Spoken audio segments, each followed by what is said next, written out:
This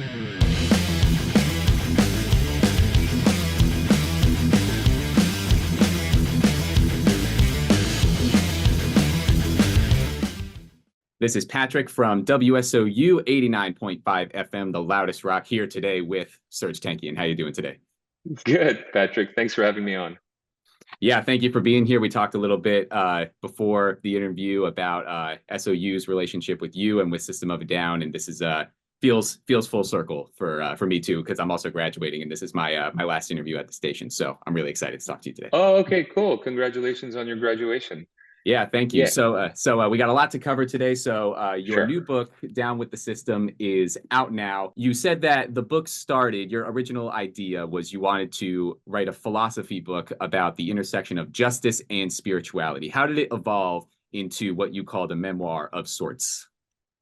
By telling stories that kind of have that undercurrent or common denominator of justice and spirituality and how they intersect. But not in a scientific or philosophical way so much, but in a very natural, organic storytelling kind of way.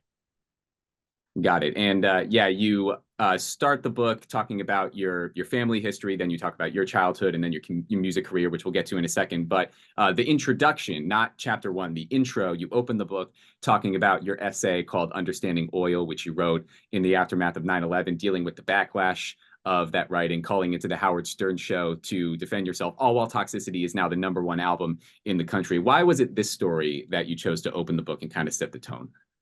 Because it has the most important undercurrents of the book: freedom of speech, speaking against authority, truth to power, and being honest at a time where it was very, very difficult to do so. It has a lot of interesting things. Being an outsider, so it had so many of the kind of parallels of the whole book, not parallels, but the kind of underlying themes of the whole book in one story, that it just made sense to start with that. Yeah, it definitely makes sense. And then you get into the book. The first few chapters are not about you, but about your parents and grandparents' story. And I heard you describe this in another interview as the ultimate research project. And I'm curious, what are some of the things you learned about yourself during this research project that helped you write your story?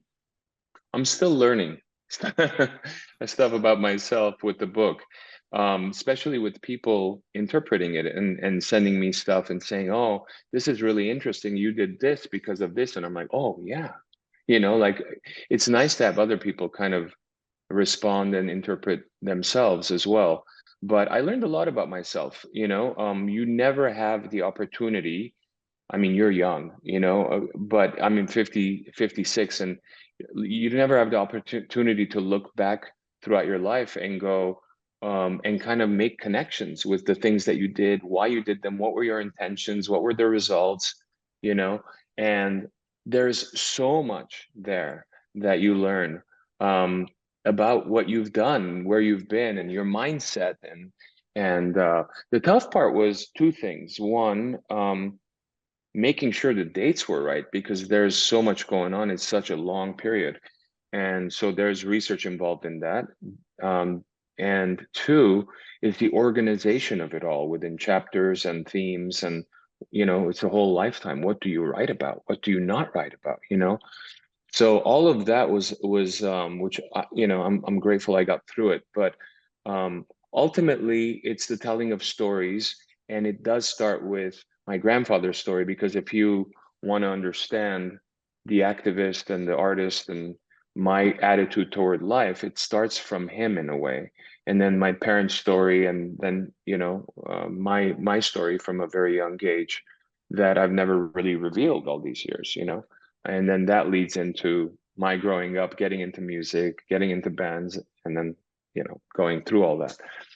Absolutely. And one of the things you keep reiterating, which you just mentioned, was how you always say during the book that you were an activist before you were an artist. And some of your first exposure to live music was actually concerts that were put on by the Armenian Youth Federation, the AYF. And all the lyrics, some of the lyrics were in Armenian. They're all about Armenian struggle and human rights. So music and activism was always intertwined for you. I'm curious how these shows early on helped shape you as a musician, the musician that the fans know you as. Yeah, so the first show I ever played was actually at an Armenian community center, and I was in a band, kind of like an alternative rock band, and I was playing keyboards. I wasn't even singing, but I had written a song. The first song that I wrote was for that band that was recorded. We have like a demo tape from those days. The band was called Forever Young, and you know, it's through that band, playing in that band and sharing space with another band that I met, Darren Malakian, my guitarist from System of a Down. And him and I started a band before System called Soil, which was a very kind of hard metal, progressive metal kind of band. And that is the first time that I actually sang, you know, within that band, sang, screamed, you know, kind of just finding my voice. And it became kind of like the broth in which System of a Down was, you know, boiled in, you know. Um, and so yeah, it's very interesting. But my activism was always there first, and you know, I always felt like you had the choice of either being an entertainer or an artist, you know. And if you're an entertainer, then you shouldn't speak about political things, and you shouldn't get into stuff, you know, and lose followers and whatnot. But if you're an artist, then you're going to have to be honest with yourself and everyone around you, and at all times about everything, and have the ability to reflect the sacred truths of your times as an artist, you know. And if you do that, you might lose a lot of people and you might gain a lot of people, but that's not what you're thinking of. You're thinking of just doing the right thing. So you did just mention Soil, which was in a band before System of a Down that you and Darren were in, and you said that the first song you sang on was a song called "Waco Jesus," where you talked about you channeled all of your favorite vocalists, but it was a voice that you said in the book that a lot of System of a Down singers would barely recognize. What did you Right. do from then to System of a Down to now to evolve your voice, make it the instrument that we know it as? I sang. That's it. It's a muscle. It develops over time. But Waco Jesus was not a System of a Down song, and it wasn't a Soil song, and it wasn't a Forever Young song. It was a hybrid of different artists from the Forever Young days and Darren joining on. So Michael, my friend Michael Magian, wrote the majority of that song, and then Darren contributed and I contributed. And it's the first song that I sang and recorded. And I sounded very much like Eddie Vedder, Jim Morrison, Glenn Danzig, that lower kind of we're singing like low, you know, kind of thing, because that's what I was listening to at that time, I guess, you know. It didn't sound like me because as a singer, you first start with other people's voices because those are your influences, and over time, hopefully, you develop your own voice, and that's what happened to me. Absolutely. And a quote that I love from the book was how you said your ignorance and naivete was a gift. Do you still feel that way about ignorance and naivete as you're experienced now? Because we're talking about your early days, but I feel that way when I paint now.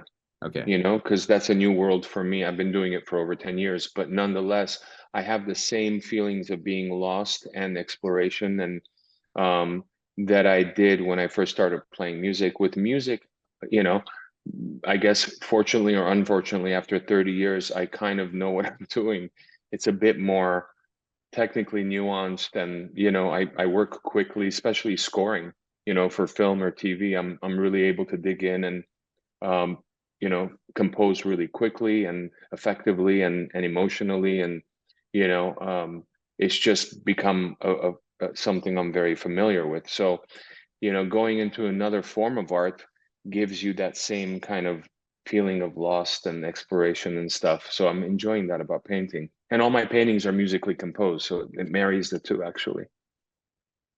Yeah, I definitely see all that. And I want to talk a little bit about your lyrics because that's something that everyone at WSOU, if they've never heard System of a Down before, the first thing they notice is like, what's this guy talking about? Like banana, terracotta pie or something in a in a metal song. And I love that a quote from the book you said was your strategy for lyrics was no strategy at all. You had a notebook where you wrote down poetry and your words just kind of flowed right out of you. I'm curious how you came up with some of the lyrics like kombucha mushroom people or something like that on the first System of a Down record.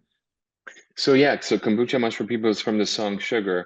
Right. Sugar is a good example actually from an early on song because you know, there are parts of sugar, like in the verses, that I'm just going so fast because there are so many words. Nobody told me I can't put as many words as I want in a musical phrase, you know, like it was important. The words were always important, you know, and even if I was just like rummaging through them like a madman, you know, with a microphone, it made sense to me that that's how I needed to present and perform them.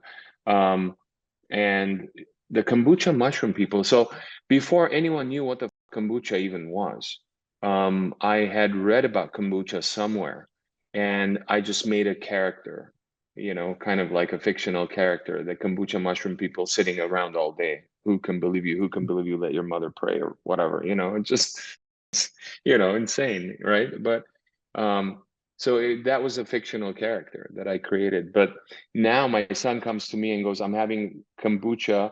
And everyone's like, oh, you had kombucha? I'm from 1997. You knew what kombucha was. I'm like, yeah, kind of, you know. Um, but it is that naivete of not knowing how to craft a lyric to a song. You know, I muse and I say that I wasn't even told, you know, I didn't even know we should repeat choruses. You know, I'm like, I like choruses that don't repeat. That's more interesting to me because there's more words you can use, you know, that kind of, you know. Um, but I think, you know, having a formal training would be great for me conducting orchestras and composing for orchestras as I do now, which I don't have that training, but I get along just fine. But the naivete has led me to be ultra creative in many realms because I do not see limitations in anything, whether it's painting or music or writing or the arts, all over, you know. It's just, I think, you know, I'm the type of person that studying may have been not beneficial in the arts from the beginning. And talking about your own creativity, being ultra creative, you said the style of System of a Down's creative process was working on your parts separately and then coming together and putting them together as opposed to writing as a group. And you said this, Writing in the studio as yes, opposed to yes, writing in the studio. Yeah. yes. And you said this forced you to be more creative. Can you think of a Oh yeah. specific, yeah, can you think of a specific moment on that album where Oh you, yeah. I mean, yeah, terracotta pie, for example. So right. so the thing is that when Darren and I first started, we would play each other music, we'd hang out, you know, and that's how we first started. Like our you know, kind of union as friends, and you know, artists started in that way. We you know, really kind of dug the same stuff, and we introduced each other to music. He introduced me to a lot of different types of music, which was amazing. And I had this like kind of, I wasn't necessarily a big rock person, you know, at the time, and I was just starting to listen to rock and metal and stuff. But I had all these other, a wealth of other musical influences, from jazz to world music to all sorts of stuff. And so uh, he is a person that likes to craft his songs at night by himself and then finish them as much as possible, and then bring it to the band. And then within the band, we add things on, discuss, etc. So he wasn't the type of person to be in a room with me and go, hey, you know, hey, I don't play the guitar yet. I have an idea. Let's write this together. That never happened. So I had to learn how to play the guitar. You know, I was a keyboardist and I learned how to play the guitar as well, so I could write more heavier songs, right? So, although now I can write heavy songs with the piano too, like, you know, because, you know, it's just the bass that you're creating and then you can add whatever you want. Um, you know, so it made me a better instrumentalist because I couldn't collaborate on the instrumentalist portion of the songs. Now, I was the lyricist, of course. And when we started, he would write the music, I would write the lyrics. Like for the first album, it's pretty much like that. Um, but as he became a better lyricist and starting to write more ideas down for choruses, especially, and stuff like that, at that time, I became a better instrumentalist. So I started bringing in music. So when I brought in a song like Terracotta Pie, think it's called Vicinity of Obscenity, which is a wordplay. It was that I had written the music, I had written the lyrics, and it was just like, you know, this crazy stream of consciousness type of song. Banana Terracotta Pie. It's very Dadaesque because I like putting things next to each other that don't belong. Like, what does banana have to do with terracotta and pie, you know? And then the whole thing is just like, what the is this, right? Like that, I like that, you know, like I enjoy songs like that. I like listening to songs like that. Um, So it made sense. The song Question, for example, which was also on what record was that on? Mesmerize. Mesmerize, Yeah. was it? Yeah. It was one of those where I'd written the whole thing, you know. So as I started to grow as an artist and he started to grow, we started encroaching on each other's space, you know, in a way. But I was okay with that because I think when you have an idea for a song, if you also have the lyrical concept for it, I'm totally open to that, and I'll help you extrapolate those words. You know, if you just have a chorus, I'll do the verse and the middle eight as well, and which we did often. But I've over time, I wanted that same love and respect back for my musical input, you know, and that's what I was searching for. And at the time, I was also not very assertive. I was very passive. My spiritual practice had mistakenly taken me down to an avenue of non-confrontation in an unhealthy way, where I would hope that someone would do the right thing and not tell them this is what I anticipate as a partner, you know. And that's not me now. You know, I went on and had a full solo career and success, and whether it's records or scoring or everything that I've done, then when I came back to the band, I was a different person, with the same band. So that's very interesting to me as well within the book. Yeah, it was interesting for me to read about talking about your evolution as an artist. An important part of that was when you started practicing meditation because your life was so hectic with touring and recording all the time that you needed to find a way to be present. How did meditation affect your creativity? Because it was during the making of Toxicity. I'm curious to know what your creative process looked like post meditation versus before you started practicing it. Put simply, music comes out of silence, and all creative ideas come out of silence. When it's a barrage of stuff, then you're just going with the flow. You're not really creating something that's from deep within you. So yeah, I think when I started meditating, my life changed to the better. I became healthier in many ways, and my mind, being able to slow my mind down and being able to see things for what they are. It made me more of a realist. It made me less emotional and reactionary. Um, it changed a lot in my life. It really changed a lot. But at that moment in time, I also mistook passivity for non-aggression, which was a mistake that I realized. It's one of the major lessons that I've realized throughout the book, looking back. Absolutely, and this chunk of time, like 1999 to 2001, when Toxicity came out, was probably my favorite part of the book because you talk about meditation, talk about the making of Toxicity, which is that like everyone's favorite album, but you also talked about it. 2000 was your first visit to Armenia. I would like to hear you talk a little bit about how that affected you visiting the place where your roots are as an adult, hearing all the stories about it from your grandparents as a child, how it affected you as an artist and as a person. So my first visit to Armenia was very mystical, because I feel like I had never been to Armenia, and I was, like what, 30 years old or something? No, less. 2000, what would have that made me? 33. So I would have been around 33. And went there and saw the sites. I mean, Armenia has um, churches and monasteries from 400 AD. It makes Europe look young. you know it's a beautiful place, and I actually went to Nagorno-Karabakh as well, which is, Armenians have been living there for thousands of years, one of the oldest Armenian kingdoms, um, and which was recently uprooted via ethnic cleansing by Azerbaijan in September of last year, just 2 weeks right before the Hamas attack on Israel. And that's a whole different topic, obviously, but it's something that I talk about extensively because everyone knows about Israel and Palestine, but they don't know that ethnic cleansing happened of 120,000 people just last year in 2023.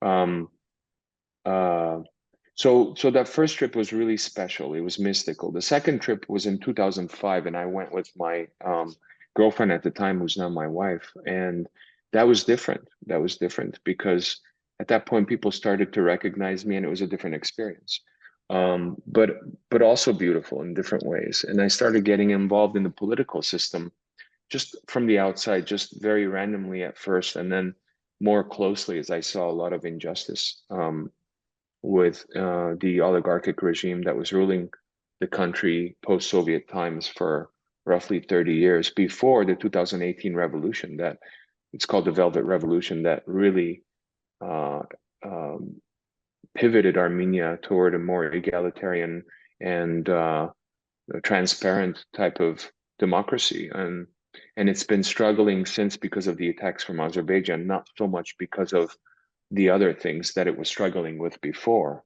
Now we have this incredible country that's democratic and transparent and growing economically, but the national security is a problem because Azerbaijan's always attacking it. Actually, besides Nagorno-Karabakh, Azerbaijan also took over a good 100 or 200 square kilometers of Armenia, and they are refusing to leave.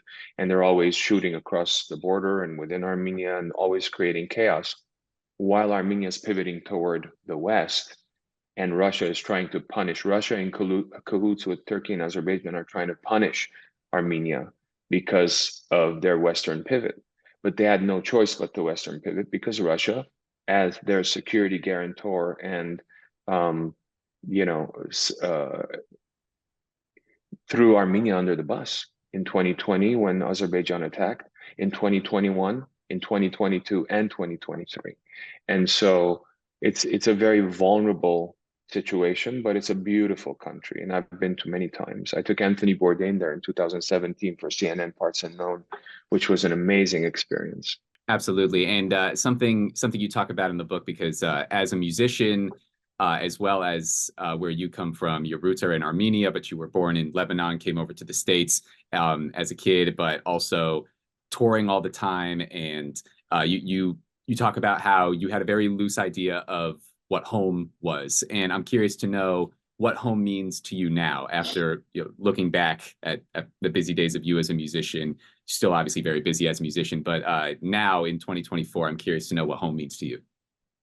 Home is a combination of a place that you can't walk away from, a combination of a place where your family is at, and that you have real deep understanding and at least some type of relationship to the geography.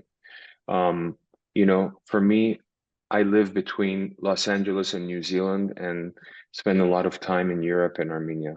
So, I get my cultural fix from Europe and Armenia. I get my work and logic fix, not logic fix, but left brain excitement from working in Los Angeles. And I also have a lot of friends and family here. So, it's very important to me. And in New Zealand, I get more of my spiritual fix in a way, slower, normal lifestyle, more natural farm living, that kind of a thing. So, it's that balance that kind of keeps me sane. Absolutely. And going back to the music side of the book, something that I thought was very interesting to read about was we've talked about self-titled and Toxicity, but during the creating of both Mesmerized and Hypnotized, the double album, you said there was a moment where you were in a limo with the rest of the band, and you looked around at the band and you thought to yourself, this band isn't going to last very long. And I thought that was interesting because you said earlier in the book you made a declaration in your car alone and shouted, "I want to do music." So Yeah. as someone who shouted and made this declaration, "I want to do music," what was it like looking around at your band thinking like, it has an expiration date? I was recently, and that was very early on. It wasn't during Mesmerized, Hypnotized. The limo story that you just referred to was while on our first record. Oh, okay. So we're talking about like 98, 99, you All know? right. And John, my drummer, who's also my brother-in-law, recently, he's got an incredible memory. My memory is not as good, but he basically said, yeah, I mean, ever since 99, you're looking and going, this can't continue this way. And I think it had a lot to do with um, the discrepancy between our attitude and Darren's attitude toward the band and toward everything that was happening. I think, for Darren, he had grown up with this becoming his everything, right? Um, In John's case, for example, even though he's been a drummer, he's played drums since he was 8 years old. I think it was 8, if I'm mistaken, correct me. But um, he's done many, many things in life. He's had a comic book company. Shavo's done other things as well, even though music's been a big part of his life. But for Darren, it was like the only thing. And I had done many things in life, worked in different industries, got a college degree, and went into music almost later than all the other guys, definitely. So I think there was a lack of appreciation of stuff happening or whatever it was. I can't remember the exact circumstance, but I felt like there was something wrong with this puzzle that I don't think we could solve from a very early time. And music had become my everything at that time. I had, like you said, screamed at the gods saying that I want to do music. And I knew that was my vision. I knew I'd be doing music for the rest of my life, no matter what, with or without System of a Down, because that was my calling. But early on, I could see that schism developing. And that's what I was referring to.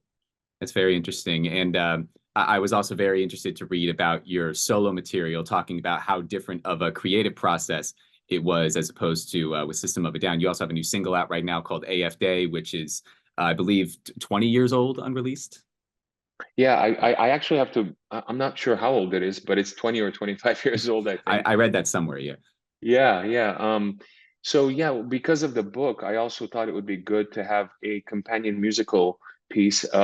So we're doing an EP called Foundations, and the first single is AF Day and from Way Long.